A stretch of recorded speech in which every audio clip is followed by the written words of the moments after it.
ৰাতিৰ বচা দালি আটা মিহলাই কিনে মঠি ল'ম।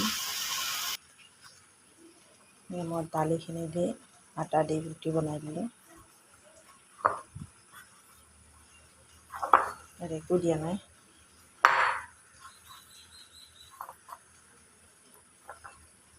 থৈ দিম 10 মিনিট। তাৱাখন বহাই দিছোঁ।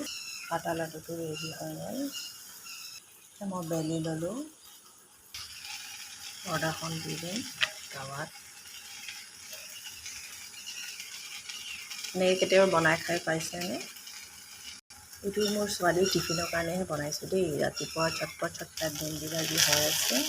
চাব পাৰে ৰুটিটো ইমান ধুনীয়া হৈছে। তাত মই এতিয়া তাতে ৰিফাইন তেল দি দিছোঁ। আপোনালোকে পাৰিলে ঘিউ বাটাৰ যিকোনো দিব পাৰে।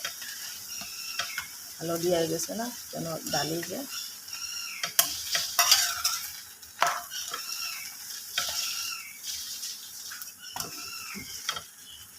এতিয়া মোৰ দালিৰ পৰঠা ৰেডি হৈ গ'ল। আৰু এখন এনেকৈ দি দিম, খাব পাৰে। ভেৰি ইজি আৰু চটপট ৰেডি হোৱা এটা ব্ৰেকফাষ্ট। আপোনালোকে এনেকৈ ট্ৰাই কৰি চাব দেই।